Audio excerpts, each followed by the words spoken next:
Hello बच्चे, क्या हाल चाल, क्या समाचार। लेक्चर 3 लिक्विड सॉल्यूशन को हम कंटिन्यू करते हैं। लेक्चर 1 और 2 अपलोड कर चुका हूँ, जिसमें मैंने बताया था कि सॉल्यूशंस क्या होते हैं, टाइप्स ऑफ सॉल्यूशन के बारे में बताया था, और उसके बाद binary, ternary, tetranary, polynary, dilute solutions, concentrated solution, और सॉलिड सॉलिड सॉलिड लिक्विड, और जो एनसीईआरटी 1 एक्सरसाइज के क्वेश्चन नंबर 1 और क्वेश्चन नंबर 2 के बारे में डिस्कस किया था। तो लेक्चर नंबर 3 के बारे में अपन चलते हैं, लेक्चर 3 को कंटिन्यू करते हैं, और लेक्चर 3 से हम नए जर्नी की शुरुआत करते हैं। मेरे भाई, लेक्चर नंबर 3 जिसमें हम पढ़ेंगे कॉन्सनट्रेशन टर्म, ठीक है। उससे पहले, कॉन्सनट्रेशन टर्म से पहले एक छोटी सी शायरी हो जाए, उसके बाद हम इसे आगे कंटिन्यू करेंगे। तो शायरी में यह है कि चंद लम्हों में बरसात चली जाएगी, चंद लम्हों में बरसात चली जाएगी, मेरे बच्चे ये हसीन रात चली जाएगी, और मेहनत करके तू आईआईटी और मेडिकल कॉलेज में पहुंच मेरे भाई। मेहनत करके तू आईआईटी और मेडिकल कॉलेज में पहुंच मेरे भाई, नहीं तो उसे कोई बारात लेके जाएगी।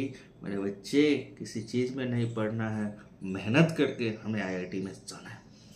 तो प्यारे बच्चों, सिस्टम को फाड़ते हैं और कंसंट्रेशन टर्म को जानते हैं। मेरे साथ बने रहिए। सबसे पहला टर्म आएगा कंसंट्रेशन। क्या होता है कंसंट्रेशन, है ना। अब बोलोगे सर, मन लगा के पढ़ने को हम बोलते हैं कंसंट्रेशन। अरे ये नहीं भाई, केमिस्ट्री में कि कंसंट्रेशन ये होता है कि पार्टिकुलर सॉल्वेंट में, जैसे मेरे पास ये पानी बोतल है, इस सॉल्वेंट में मैंने मान लो कि चीनी मिला दिया, है ना, तो कितने अमाउंट डिजोल्व है ना, उसके रिस्पेक्ट में बताता है कंसंट्रेशन टर्म। कि मैं इसे बोल देता हूं कि it is defined as substance of solute present in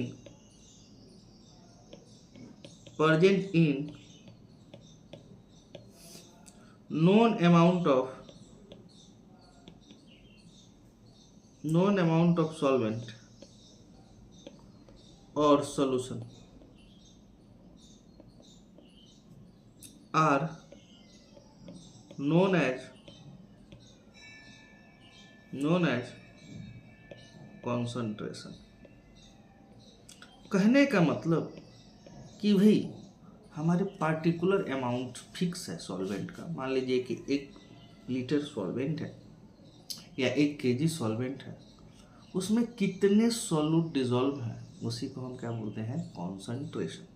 ठीक है। यदि मैं पूछूं कि एक ट्रू सॉल्यूशन बनाऊं मैं, जैसे मैं बताऊं, ये मेरा पानी है ना, ये मेरा पानी है H2, है ना, और उस पानी के अंदर आपने NaCl को डाला, नमक को डाला या शुगर को डाला, कुछ भी ले लो, जिससे हमारा ट्रू सॉल्यूशन बने। ठीक है भाई, ट्रू सॉल्यूशन बने। तो इस पार्टिकुलर अमाउंट में, पार्टिकुलर वाटर में कितने हम डालें सॉल्यूट को, है ना, इसके रिस्पेक्ट में कंसंट्रेशन, सॉल्यूट के रिस्पेक्ट में क्या होता है, कंसंट्रेशन टर्म डिफाइन होता है। तो यदि मैं बोलूं कि कंसंट्रेशन को हम बोलेंगे, कैसे लिखेंगे, मैं शॉर्टकट में लिख दूं कंसंट्रेशन ऐसे। तो कंसंट्रेशन होता है सॉल्यूट का, या तो तुम मास ले लो, नहीं तो मोल ले लो, नहीं तो वॉल्यूम ले लो, अपॉन सॉल्यूशन का, यही तो मास ले लो, या तो मोल ले लो, या तो वॉल्यूम ले लो, है ना।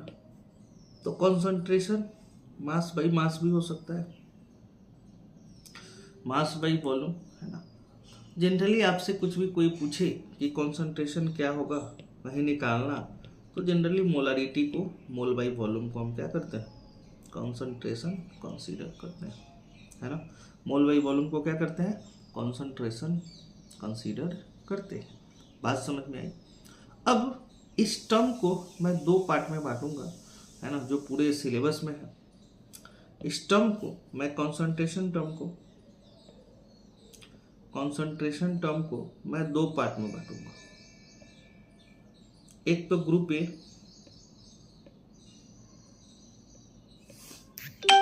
और दूसरा ग्रुप बी।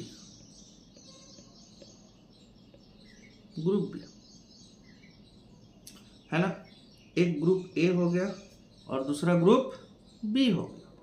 तो भाई सिंपल सी लॉजिक है कि ग्रुप ए और ग्रुप बी में रिलेशन भी बताएंगे। ग्रुप ए क्या होगा, तो पहला ग्रुप ए को रखूंगा मैं वॉल्यूम रिलेटेड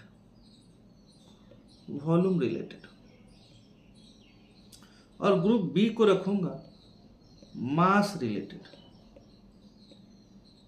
है ना भाई। एक हमारा ग्रुप ए क्या हुआ, वॉल्यूम रिलेटेड, और दूसरा क्या है, मास रिलेटेड। जिसका वॉल्यूम से रिलेशन होगा वो टेम्परेचर पे डिपेंड करेगा। टेम्परेचर क्या होगा, डिपेंडेंट। अच्छा सर ऐसा क्यों होता है, PV इक्वल टू nRT, ठीक है भाई, PV इक्वल टू nRT। तो भाई वॉल्यूम क्या होगा, directly proportional to temperature. Volume क्या होगा, डायरेक्टली प्रोपोर्शनल टू टेम्परेचर। बात समझ में आ गया। लेकिन जिसका मास से रिलेशन है वो टेम्परेचर से क्या होगा, इंडिपेंडेंट, टेम्परेचर इंडिपेंडेंट। अब मेरे भाई एक बात बता, मेरा वेट 80 kg है, हाँ, मैं हल्द्वानी में हूँ अभी और मैं नैनीताल में चला जाऊँगा तो मेरा वेट 80 kg ही होगा। ऐसा नहीं होगा कि मेरा वेट 70 kg हो जाएगा। तो भाई टेम्परेचर से मास का कोई इफेक्ट नहीं पड़ता है। तो इसके अंदर जो आता है पहला टर्म परसेंटेज W/V, दूसरा परसेंटेज V/V, जो थर्ड टर्म है मोलारिटी,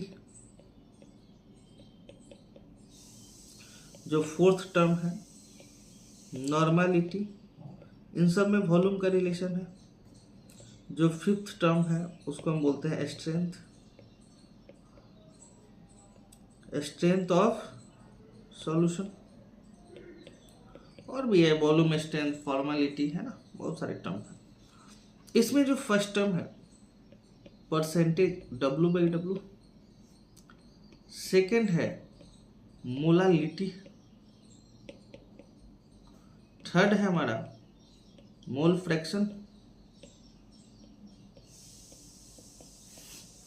फोर्थ है PPM, percentage weight by wait, है ना, फिफ्थ है PPB, percentage weight by wait. कहने का मतलब PPB क्या है, PPM पार्ट्स पर मिलियन, PPB पार्ट्स पर बिलियन। लेकिन इसी ग्रुप को मैं थोड़ा सा बाइफरकेट करूं तो इसके 6 नंबर क्या हो जाएंगे, है ना।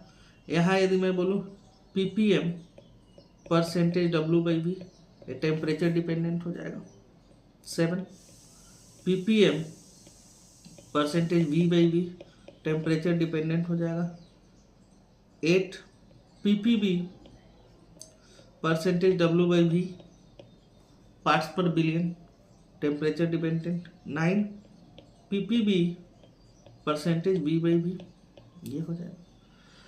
तो सिंपल सी बात है, बहुत सारे कंसंट्रेशन टर्म है, हमें एक एक को स्टडी करना है ना। तो सबसे पहले V/V के स्टडी करते हैं, ठीक है भाई। V/V को हम स्टडी करते हैं और हम आगे बढ़ते हैं कि क्या है ना। तो भाई परसेंटेज V/V क्या होता है, कोई बताएगा क्या? अच्छा देखो, आप ना देखोगे मॉल में, है ना, आपको ऐसे भी लिख लो, कोई दिक्कत नहीं है। तो जब मॉल में जाओगे ना तो सैनिटाइजर खरीदोगे ना तो उस पर लिखा होता है कि भाई 42.5% V/V ऑफ एथेनॉल। या तुम बियर लोगे ना, या क्या बोलते हैं, दारू लोगे, तो दारू के बोतल पे लिखा होता है इसका मतलब क्या होता है? ये दवा के सिरप, जैसे ये देखो ना, ये देखो ये लिखा हुआ है मेरे पास है, इसमें विजिबल नहीं होगा, ये मेरे पास है, बीटाडीन है, माउथ फ्रेशनर है, तो इस पे लिखा है, देखो ये 2% VYV मिंट फ्लेवर, मतलब इसमें ना मिंट फ्लेवर है, इसको मैं माउथ फ्रेशनर तो मजा आएगा, है ना। आयोडीन जर्मिसाइड, ये तो मेरे टेबल पे था तो मैं दिखा दिया। तो कहने का मतलब ये है, हर चीज में लिखा होता है। ये जैसे मेरा ऑयल है, इसमें भी कुछ ना कुछ लिखा ही होता है, इस पे ये इंस्ट्रक्शन ऐसा दिया होता है। तो कहने का मतलब क्या है? कहने का मतलब ये है कि भाई एक टर्म जो है मेडिकल इंडस्ट्री में बहुत यूज होता है, एज ए केमिकल इंजीनियर बहुत यूज होगा, तो इसे जानना है ये है क्या। तो मैं बोलूँगा इसका मतलब होता है कि जो हमेशा जो कंसंट्रेशन टर्म होता है, जैसे परसेंटेज बाई V/V मैंने बोला, तो जो हमेशा ऊपर वाला होता है वो सॉल्यूट के लिए होता है, और नीचे वाला वर्ड जो होता है वो सॉल्यूशन के लिए होता है, क्योंकि कंसंट्रेशन टर्म हमेशा सॉल्यूट के रिस्पेक्ट में डिफाइन हुआ। तो मैं बोल सकता हूँ कि VML solute present in 100 ml solution, VML solute present in 100 ml solution, या दोनों लीटर में कर सकते हो कि V litre of solute present in 100 litre solution, दोनों में से कोई बात कर सकते हो। अब मेरे भाई सिंपल सी बात है, इसको एक एग्जांपल से समझाओ कि 30% V/V का मतलब क्या हुआ। इसका मतलब होता है कि 30 ml solute present in 100 ml solution, कि भाई सिंपल सी बात है कि 30 ml जो है सॉल्यूट है, 100 ml सॉल्यूशन में क्या है, प्रेजेंट है, मतलब सॉल्यूशन 100 ml है तो 30 ml क्या है, सॉल्यूट है। तो मैं पूछूंगा कि वॉल्यूम ऑफ सॉल्वेंट क्या हो जाएगा, 100 minus 3 that is the 70 ml, है ना, ये हो जाएगा। बात समझ में आया? जैसे मैं तुमसे बोलूं कि 40% V/V, इसका मतलब क्या हुआ कि 40 ml solute present in 100 ml solution. तो भाई सिंपल सी बात है, V/V का मतलब समझ में आ गया, है ना। अच्छा, जैसे दारू पे लिखा होता है 42.5% V/V ऑफ इथेनॉल, मतलब कि 42.5% मतलब 42.5 ml ethanol present in 100 ml solution.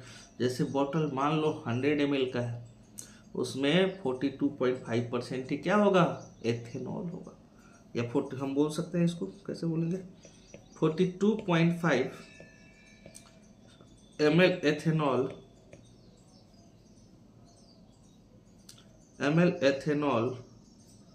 Present in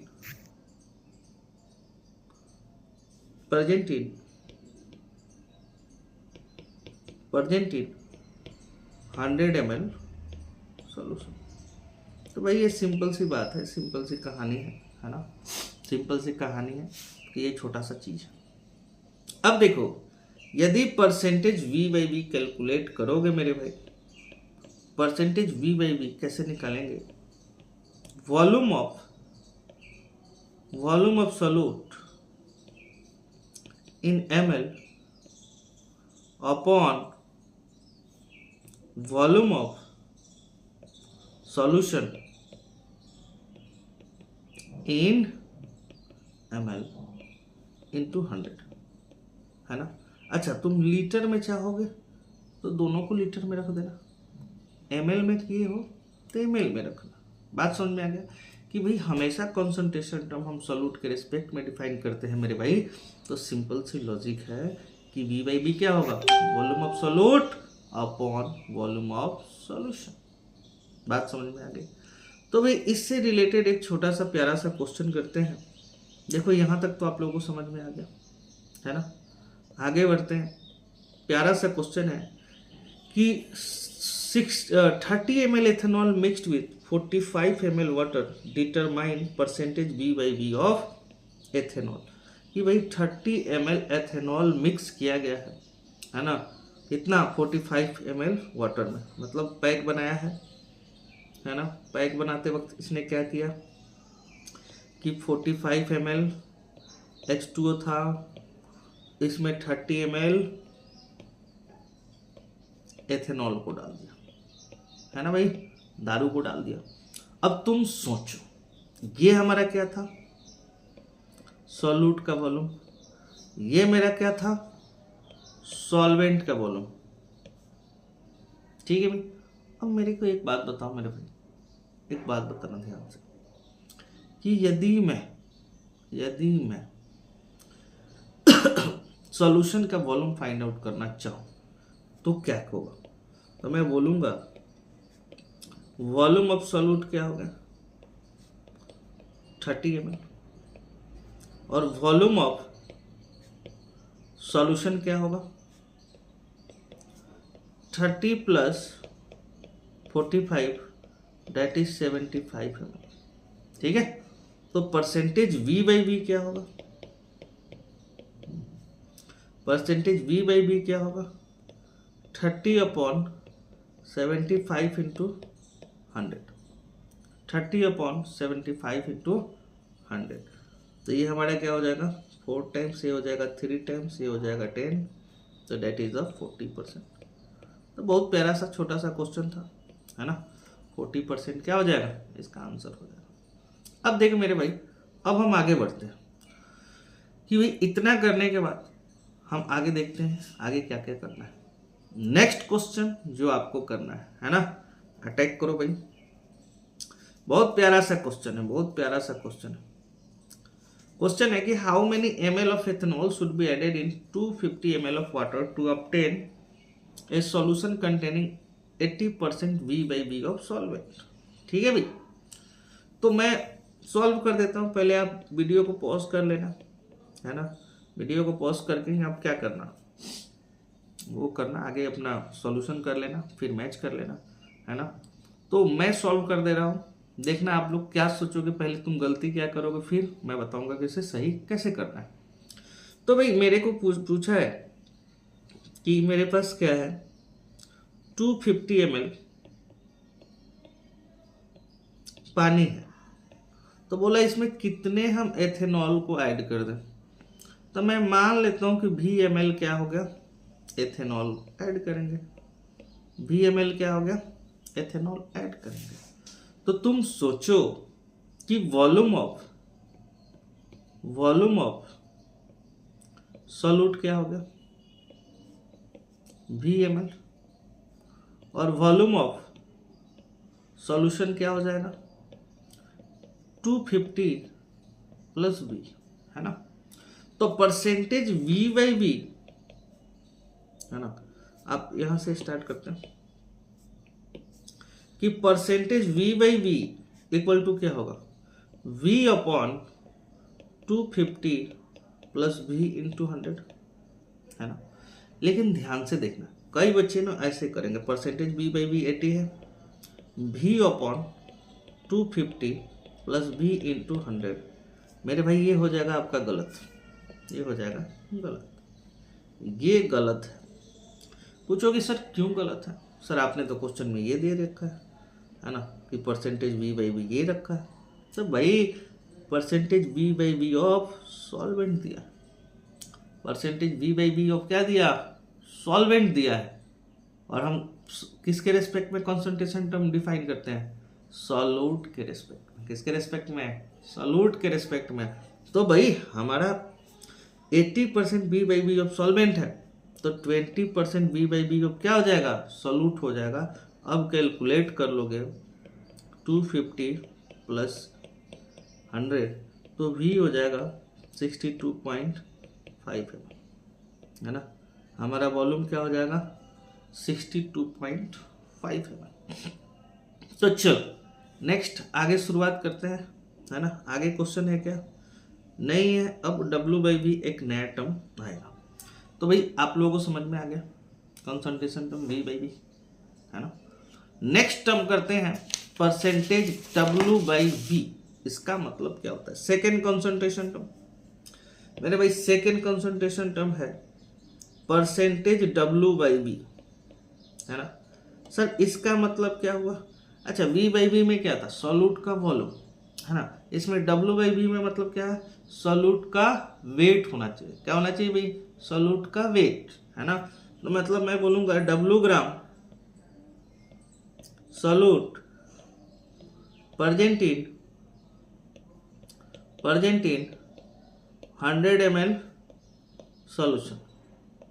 W gram solute present in 100 ml solution. कहने का मतलब एग्जाम्पल से मैं समझाऊं, यदि 30% W/V दे दिया, है ना, तो भाई अब अपन क्या करेंगे? 30% W/V दे दिया तो ये बोलेंगे 30 ml solute, sorry 30 gram, ml कहाँ से आएगा?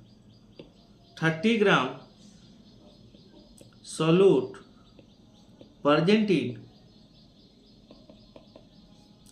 100 ml सॉल्यूशन, है ना।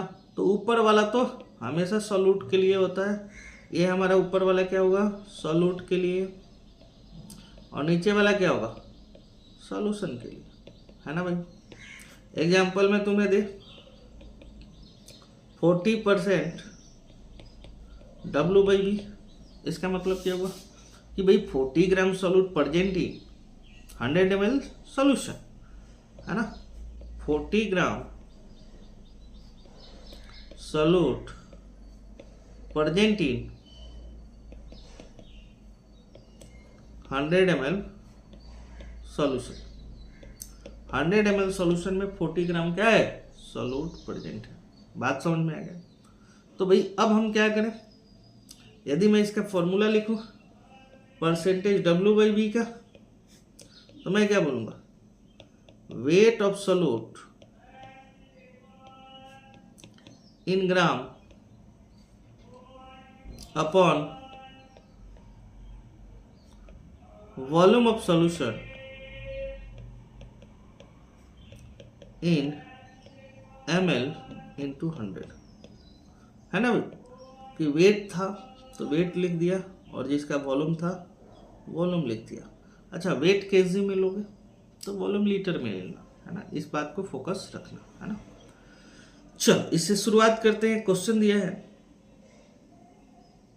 एक क्वेश्चन दिया है कि एन एक्वस सॉल्यूशन, है ना, AQ, an aqueous solution contain 30% weight by volume of urea, then calculate mass of solvent. अब भाई मेरे को मास ऑफ सॉल्वेंट निकालना है, तो देखो कि 30% W/V का मतलब हुआ, यूरिया का मतलब हुआ 30 gram urea present in 100 ml solution.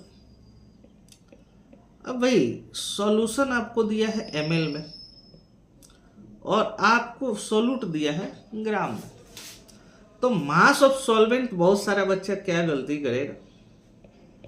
Mass of solvent करेगा 100 माइनस 30, दैट इज द 70। बहुत जल्दी लाके आंसर ला देता है, ये गलत है भाई। ये ml में है और एक ग्राम में है, दो सेम यूनिट को हम सब्सट्रैक्ट कर सकते हैं, ये ऐड कर सकते हैं, है ना, जोड़ सकते हैं या घटा सकते हैं, ना, सिर्फ दो सेम यूनिट को।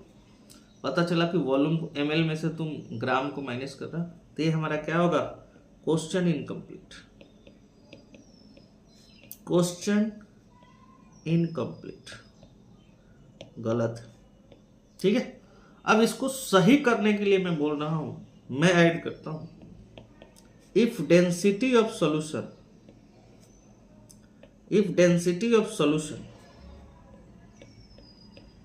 equal to 1.2 gram per ml, आपको सॉल्यूशन की डेंसिटी दिया है मेरे भाई, तो आप मास ऑफ सॉल्वेंट निकाल सकते हो। क्योंकि तुम सोचो मास ऑफ सॉल्यूट कितना है? 30 ग्राम, है ना। वॉल्यूम ऑफ सॉल्यूशन कितना है? वॉल्यूम ऑफ सॉल्यूशन कितना दिया? 100 ml। तो तुम सोचो density equal to mass by volume, तो मास ऑफ सॉल्यूशन क्या होगा? डेंसिटी इंटू वॉल्यूम, डेंसिटी 1.2 दिया इंटू वॉल्यूम 100, 120 ग्राम हो जाएगा। तो अब हमें निकालना होगा, तो मास ऑफ सॉल्वेंट निकाल सकते हैं। तो मास ऑफ सॉल्वेंट कितना होगा? 120 तो सॉल्यूशन का मास हो गया, और 30 ग्राम क्या था? सॉल्यूट, दैट इज 90 ग्राम, है ना। तो जब इसमें यदि मास सॉल्वेंट का निकालना हो तो क्या होगा? आपको डेंसिटी दिया होगा क्वेश्चन में, है ना। मैं तो एक छोटी सी मिस्टेक तुम्हें सिखाया कि ऐसा आए, तो भाई क्वेश्चन इनकम्प्लीट है। खैर ऐसा आता नहीं है, बस मैं झटका मारा कि ताकि तुम्हें ज़्यादा से अच्छे से समझ में। चलो भाई मेरे भाई आगे चलते हैं, है ना, इस जर्नी को कंटिन्यू आगे। नेक्स्ट क्वेश्चन तुम्हारे साथ, है ना। अभी तक कोई डाउट हो तो कमेंट करना या मुझे व्हाट्सएप पर मैसेज कर देना, है ना। इस जो मैं लिख रहा हूँ पीडीएफ बनाऊंगा, उसके पीडीएफ को भेज दूंगा ताकि तुम्हारे पास लिखा लिखा नोट्स भी हो, बट अपनी कॉपी जरूर बनाना, है ना।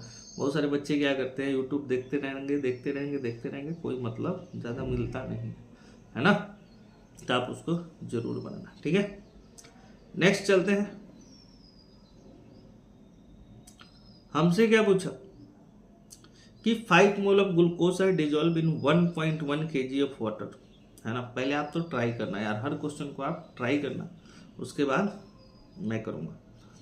कि 5 mole of glucose are dissolve in 1.1 kg of water if density of solution is 1.25 gram per ml, then determine percentage W/V of glucose, है ना। 5 mol of glucose are dissolved in 1.1 kg of water. If density of solution is 1.25 gram per ml, then determine percentage W/V of glucose. ठीक है, तो हमसे question में दिया, हमसे question में क्या दिया कि 1.1 kg 1.1 kg मेरे पास क्या है? वाटर है। इसमें आपने कितना डाला? 5 मोल ग्लूकोज को डाला। आपने क्या डाल दिया? 5 मोल ग्लूकोज को डाला 1.1 kg वाटर। तो हमसे पूछा है कि आप परसेंटेज W/V बताओ। तो परसेंटेज W/V क्या होगा? Weight of solute upon volume of solution into 100। तो भाई चलते हैं, चर्चाएं करते हैं। वेट ऑफ सॉल्यूट कितना होगा? सर 5 मोल है ग्लूकोज, तो ग्लूकोज का एटॉमिक वेट कितना होता है? सॉरी मोलिकुलर वेट 180, तो 180 तो ये हो जाएगा 900 ग्राम। तो भाई वेट ऑफ सॉल्यूट हो गया। अच्छा, हमें वेट ऑफ सॉल्वेंट कितना दिया है? वेट ऑफ सॉल्वेंट 1.1 kg को मैं बोलूंगा ना, 1.1 kg 1100 ग्राम, ठीक है। तो वेट ऑफ सॉल्यूशन क्या होगा? वेट ऑफ सॉल्यूशन क्या होगा भाई? 1100 प्लस 900 200, 2000 ग्राम हो जाएगा भाई। 2000 ग्राम हो गया। तो अब तुम सोचो, डेंसिटी तुम्हें दिया है, density equal to mass by volume, इसलिए volume equal to mass by density, और मास कितना दिया? 2000 और डेंसिटी 1.25, है ना। ये हो जाएगा 100, ये 4 और ये 5, ये हो जाएगा 400, तो 1600 ml होगा, है ना भाई। तो परसेंटेज W/V कैसे कैलकुलेट करेंगे? परसेंटेज W/V मास कितना हो गया एब्सोल्यूट का 900 और अपॉन 1600 इंटू 100, ये कट जाएगा, इसको करोगे तो 56.25 आएगा। ये हमारा आंसर होगा।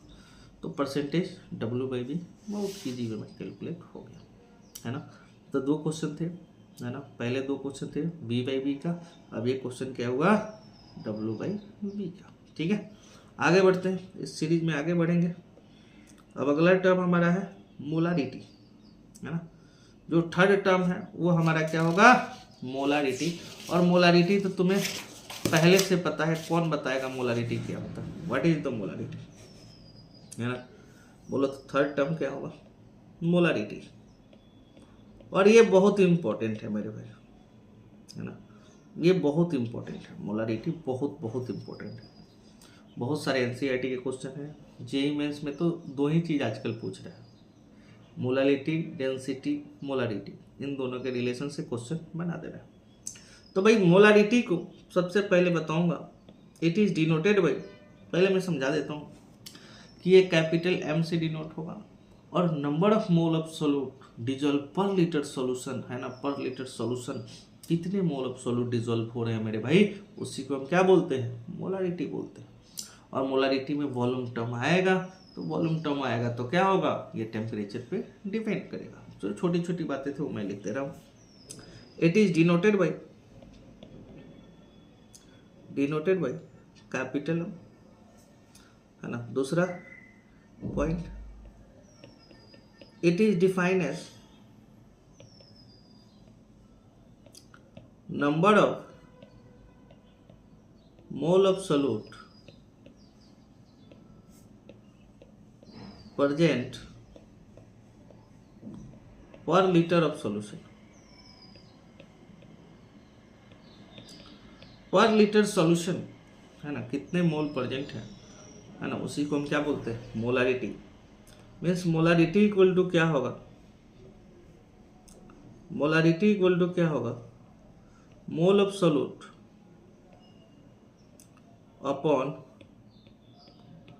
Volume of solution in litre, है ना। अब एक बात बताओ, यदि ml में गिवन होगा, यदि तुमको ml में गिवन होगा तो क्या करोगे, उसको डिवाइड कर देना 1000 से, तो मोलारिटी क्या होगा n solute upon volume of solution in ml upon 1000, और ये ऊपर जाएगा तो n of solute upon volume of solution in ml into 1000। ये बस छोटी सी फॉर्मूला है जो तुम्हें याद होना चाहिए। याद क्या, इतनी प्रैक्टिस करेंगे कि ये सब मजाक लगेगा तुम्हें। तो भाई हमें मोलारिटी के बाद पता चल गया। अब कुछ एक छोटी सा टर्म, एक सेकेंड पॉइंट बोलूं तो, इट डिपेंड्स ऑन टेम्परेचर। ये टेम्परेचर पे क्या होता है डिपेंड करता है। Third point, unit of molarity, unit of molarity ये होगा मोल पर लीटर, है ना, क्योंकि ऊपर मोल है सोल्यूट का और नीचे वॉल्यूम है, तो क्या हो जाएगा मोल पर लीटर। अब देखो कुछ इंपॉर्टेंट पॉइंट बताऊं। If molarity equal to 1m, इसको बोलते हैं मोलर सॉल्यूशन। इसको क्या बोलते हैं मोलर सॉल्यूशन। मोलारिटी यदि 1m है उसको हम क्या बोलते हैं मोलर सॉल्यूशन। यदि मोलारिटी 1/2m हो गया तो इसको हम क्या बोलेंगे सेमी मोलर सॉल्यूशन। इसको क्या बोलेंगे सेमी मोलर सॉल्यूशन। यदि मोलारिटी 1/10 हो गया इसको हम क्या बोलेंगे डेसीमोलर सॉल्यूशन। डेसीमोलर सॉल्यूशन। यदि मोलारिटी 1/100 हो गया तो उसको हम क्या बोलेंगे सेंटी मोलर सॉल्यूशन। तो भाई सेमी मोलर, सेंटीमोलर, है ना, और मोलर। सबसे ज़्यादा इम्पोर्टेंट है मोलर सॉल्यूशन। अब हमसे क्वेश्चन जो पूछाएगा कि भाई आप मोलरिटी निकालो, क्योंकि मोलरिटी से तो कई क्वेश्चन होगा। जब हम मोलरिटी भी पढ़ लेंगे, मोल फ्रैक्शन भी पढ़ लेंगे, तो हम जेईई मेंस के क्वेश्चन और जेईई एडवांस के क्वेश्चंस करेंगे। ठीक है। अब हमसे एक क्वेश्चन पूछेगा कि 30 gram urea dissolve in sufficient water to produce 2 litre solution. ठीक है। तो आपको परसेंटेज डब्ल्यू बाई भी बताना है ना, और आपको मोलरिटी बताना है। ठीक है भाई। तो भाई सिंपल सी बात है कि हमसे क्वेश्चन में क्या पूछा कि 30% यूरिया, है ना। तो मैं सॉल्यूशन बताऊं, 30 ग्राम यूरिया, सॉरी परसेंटेज पढ़ रहा हूँ। तो भाई मेरे को 30 ग्राम यूरिया दिया है, और यूरिया का फॉर्मूला होता है NH2CO NH2। मेरे भाई एक बात बताऊं, यूरिया का मोलिकुलर वेट तो सबको याद है, और नहीं याद है तो याद कर लो, 60 ग्राम बार बार यूज होगा। तो भाई हमारा मोल क्या हो जाएगा, मोल यूरिया का 30/60, डेट इज 1/2 मोल। तो परसेंटेज W/V क्या हो जाएगा, पहला तो हम ये बोलेंगे कि सर परसेंटेज W/V क्या होगा। वेट ऑफ यूरिया हो जाएगा 30 ग्राम, वॉल्यूम ऑफ सॉल्यूशन हो जाएगा 2000, क्योंकि 2 लीटर × 100, ये कट जाएगा, ये कट जाएगा, 1.5% W/V हो जाएगा। ठीक है भाई, 1.5% W/V हो जाएगा। सेकेंड मेरे से पूछा है कि सर मोलारिटी बताओ, तो मोलारिटी क्या हो जाएगा, मोल बाई वॉल्यूम। मोल तो 1/2 है, और वॉल्यूम क्या है 2, दैट इज द 1/4, 0.25 है ना। तो ये हमारा आंसर होगा। ठीक है भाई। नेक्स्ट बढ़े। अब हमसे क्वेश्चन दिया कि भाई 5.85 gram NaCl dissolve in water to form 200 ml solution. तो हमसे क्वेश्चन पूछा है फाइंड मोलारिटी, है ना भाई। तो बहुत इजी क्वेश्चन है यार, बहुत इजी क्वेश्चन है। मोलारिटी क्या होगा भाई, मोल ऑफ NaCl क्या होगा, 5.85 अपॉन NaCl का मोलिकुलर वेट 55.85, तो 1/10 मोल हो जाएगा, या 0.1 मोल तो हो गया। तो मोलारिटी क्या होगा, मोल अपॉन वॉल्यूम। वॉल्यूम कितना है 200 ml, और उसको 1000 से क्या करेंगे डिवाइड, क्योंकि लीटर में करना है। इसको करो तो ये हो जाएगा 0.5 है। तो बहुत फॉर्मूला बेस्ड क्वेश्चन है ना, बहुत कुछ खास नहीं है ना। नेक्स्ट हमारे पास क्या है, नेक्स्ट क्वेश्चन है कि 4 gram MgO is dissolve in 396 gram of water to give a solution of density 1 gram per ml, find molarity. तो भाई एक बात बताओ, हमसे क्वेश्चन में दिया है ना, आप लोग वीडियो को पॉज करके लिखते रहना, है ना, और क्या बोलते हैं कि नोट्स अपना जरूर बनाना। पहले एक बार खुद ट्राई करना, कैसे कोई टॉपिक में एक क्वेश्चन में कराया तो उसके बाद तुम खुद करना, है ना। तो मेरे से पूछा कि भाई ये 396 ग्राम क्या है, पानी है, इसके अंदर क्या है 4 ग्राम MgO है ना। तो हमसे मोलारिटी पूछा, तो भाई मोल ऑफ MgO क्या होगा 4, और मैग्नीशियम का क्या होगा 24 + 16 क्या हो गया 40, तो 4/40 दैट इज 1/10, दैट इज 0.1। ठीक है भी। अब हमें वॉल्यूम ऑफ सॉल्यूशन चाहिए, तो मास ऑफ सॉल्यूट कितना है, mass of solute, mass of solute दिया है 4 ग्राम। मास ऑफ सॉल्वेंट क्या दिया है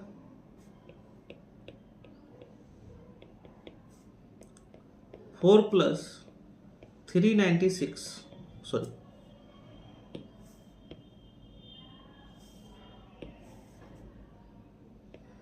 396 ग्राम। तो मास ऑफ सॉल्यूशन क्या होगा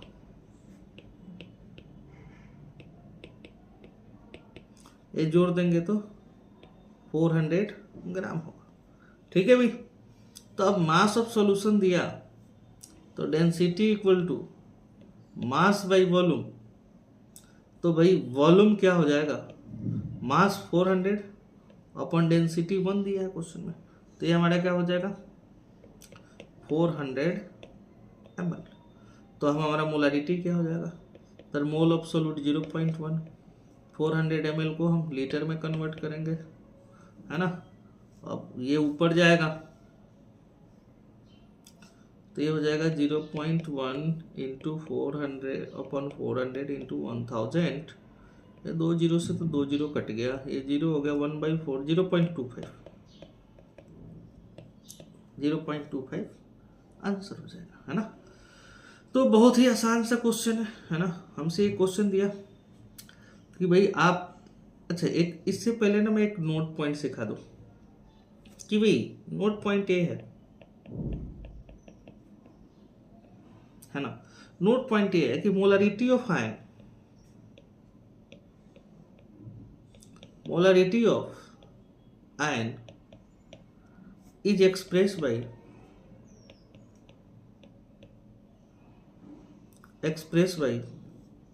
a square bracket,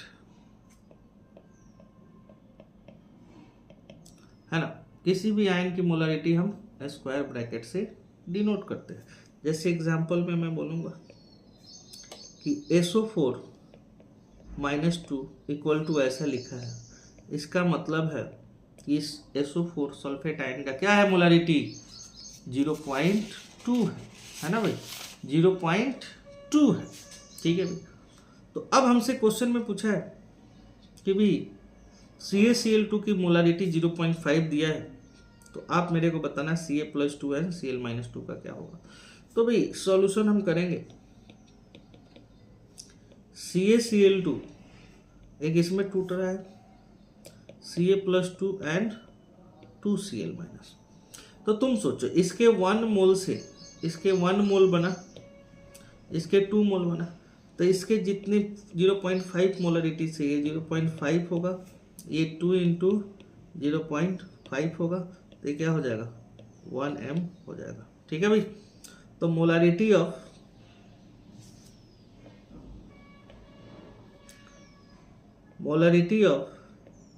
Ca+2 ion 0.5 हो जाएगा, और मोलारिटी ऑफ Cl- आयन ये 1m हो जाएगा, है ना। तो बहुत आसान सा है, बहुत ही आसान सा प्यारा सा क्वेश्चन है। नेक्स्ट क्वेश्चन की ओर बढ़ते हैं। फिर सिमिलर क्वेश्चन है ना, सिमिलर क्वेश्चन है कि मेरे पास Al2SO4 है, कि Al2SO4 होल थ्राइस,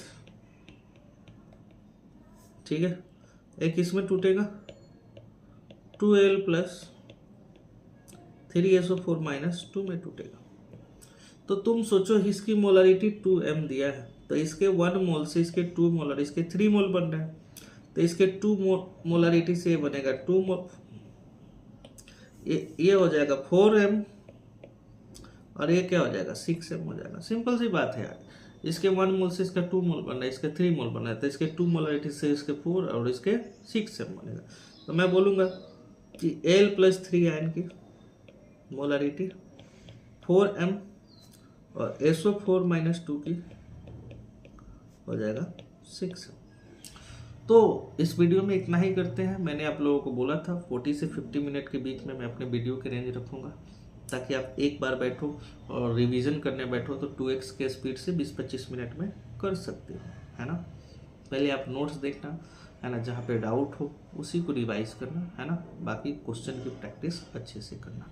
चलो इस वीडियो में मिलते हैं, इतना ही। फिर मिलेंगे नए वीडियो में, नेक्स्ट लेक्चर में मोलारिटी ऑन मास डिस्कशन करते हैं। चलो मिलते हैं।